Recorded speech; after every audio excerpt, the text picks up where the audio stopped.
Oi, tudo bem? Eu sou Henry Alfred Bugalho e este é o vlog de escritor. Desde que meu filho nasceu, tem sido muito difícil para eu sentar e ler alguma coisa do começo até o fim, um livro inteiro. Ele adora livro, então quando eu sento no sofá com um livro na mão, ele quer subir no meu colo, quer folhear e quer ler do jeito dele, né? Então fica muito difícil eu sentar e ler alguma coisa.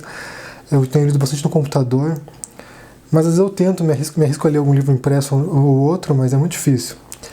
Eu tenho lido muito fragmento de coisas, e contos e artigos. Tem sido uma leitura bem pouco sistemática ultimamente. Eu acredito que a leitura é uma parte do trabalho do escritor, é uma obrigação. Claro que tem que ser por prazer, se você não gosta de ler também não tem sentido, mas uma parte importante da tarefa de saber o que está acontecendo, de ler os clássicos, ler os autores contemporâneos, entender as tendências.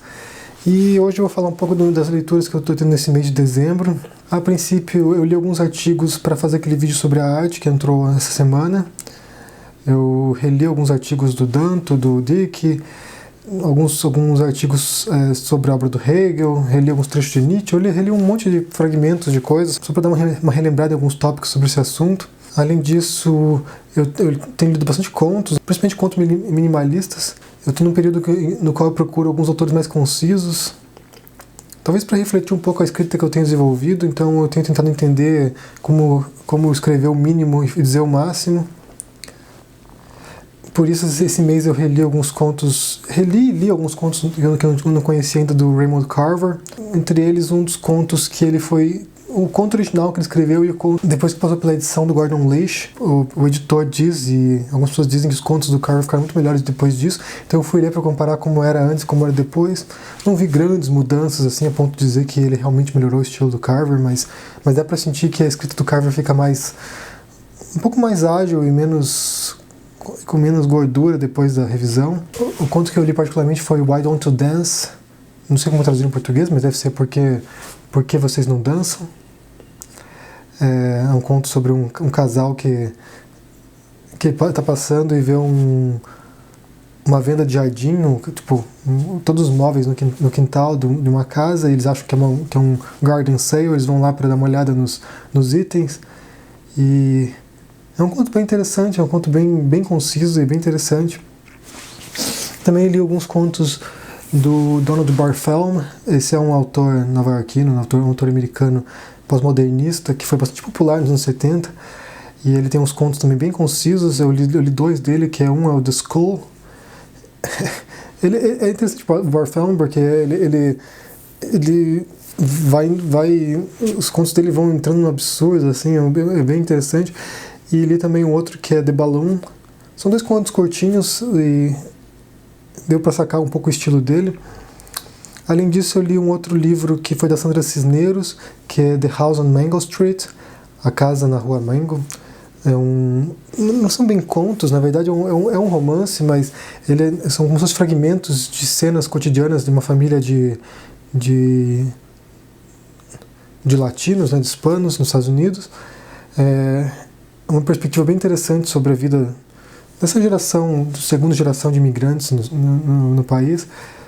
São textos bem curtos e bem fortes também. Eu gostei do estilo da Sandra Cisneros, já tinha visto algumas entrevistas com ela e foi interessante ler esses contos, romance, né? Na verdade é um romance, mas é como se fosse uma coleção de contos encadeados nessa família de imigrantes. Depois eu estou lendo também esse livro aqui, A Brief Story of Seven Killings. Não foi traduzido em português ainda, acho que a Cia das Letras comprou os direitos, não tenho certeza, que é do Marlon James. Esse romance ele ganhou o Booker Prize aqui na Inglaterra. É um romance, o autor é jamaicano, e é um romance muito legal, eu estou gostando bastante. Ele é longo pra caramba, eu só li um trecho ainda, sei lá, li um terço, nem isso, mas é bem fragmentário também, parece que são 70 personagens. O que eu acho que eu achei mais legal no estilo do Marlon James é que cada personagem tem sua voz própria, então você não confunde um com o outro. Ele oscila entre a linguagem do gueto da Jamaica, das favelas da Jamaica. Ele fala a linguagem um pouco mais sofisticada de outros personagens, tem agentes da CIA. A trama se trata da tentativa de assassinato do Bob Marley, nos anos 70. E essa história dos uma breve história dos 7 assassinatos seriam sete pessoas que participaram da tentativa de assassinato e que depois eles começam a morrer em outros locais. Ele é interessante porque ele abarca um período até que longo da história dos Estados Unidos e da Jamaica, e os personagens vão para os Estados Unidos e começam a se envolver com o tráfico de drogas. É muito bom, é um livro muito bem escrito, eu gostei bastante do estilo dele, e eu pretendo talvez procurar depois outros livros do Marlon James, que eu ouvi falar que os romances iniciais dele são muito bons também. Depois disso, essa semana chegou esse livro aqui, Chegou esse livro aqui, 2666, do Roberto Bolanho. Esse livro eu tinha lido uns trechos na internet.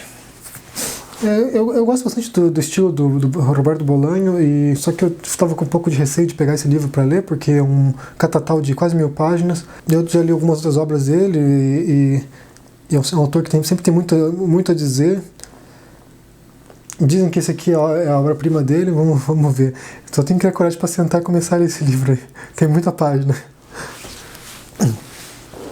Eu sempre leio vários livros ao mesmo tempo, eu vou intercalando, então eu raramente consigo ler uma coisa só. Outro que eu pretendo começar a ler esse mês, eu peguei hoje na biblioteca, Bittlebone, de Kevin Barry. Esse livro aqui é sobre...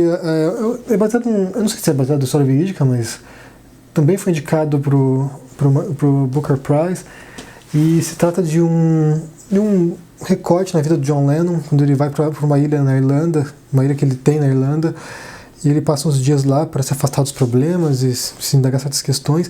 Eu li também alguns trechos na internet, achei muito bem escrito e com uma linguagem bem ágil e bem interessante. Pra você ver, eu tô lendo um livro sobre Bob Marley, outro sobre John Lennon, tá bem em cultura pop.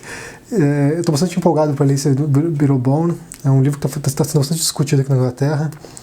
Eu adoro os Beatles também, então é um prato cheio pra mim. E outro esse aqui provavelmente não vale inteiro, é o Purity, de Jonathan Franzen. Também é outro catatal imenso, tem só 600 páginas isso aqui. Eu vou dar uma folheada e ler alguns trechos. Eu tentei ler o The Corrections do Franzen, mas não é meu estilo de escrita, eu não consegui embarcar muito na viagem do Franzen, eu acho uma escrita muito chata, muito enfadonha. Dizem que esse aqui nem é o melhor livro dele, diz que o Corrections é melhor, então vamos ver o que dá. Mas, como eu disse, vai ser só uma leitura rápida e superficial, só para dar uma olhada no que ele fala e como ele escreve, mas esse é um autor que não me emociona, não. Bem, essas são as leituras que eu tenho feito até o momento, quer dizer, alguns eu vou começar ainda. Eu provavelmente vou ler alguma coisa nesse meio do caminho também. Eu estou com um artigo para ler que é o The Clash of Civilizations, do Samuel Huntington. Esse artigo, ele é um artigo relativamente longo, deve ter, sei lá, umas 30 páginas, mas ele é uma resposta a um outro texto do Fukuyama, que é sobre o fim da história. Basicamente uma resposta, porque o Fukuyama ele diz que a história acabou depois da queda do Muro de Berlim, depois da Guerra Fria. A história, enquanto processo, né, porque o capitalismo ele se consolida como o modo de produção definitivo e o liberalismo e a democracia. Então depois disso não vai acontecer mais nenhum processo histórico relevante, e o Huntington ele vai responder dizendo que realmente não é assim, que há ascensão do fundamentalismo islâmico, há outros processos ocorrendo e que não vimos o final da história ainda, mas eu vou ler depois esse artigo, não estou com muita pressa não. Então é isso. Se você tiver alguma recomendação de autor minimalista que você conheça e goste, diga-me qual é para procurar. Como eu disse, estou nessa fase agora. E o que você está lendo agora em dezembro? Me conte aí no comentário. Dê um joinha se gostou desse vídeo e a gente se vê por aí. Um abraço e tchau!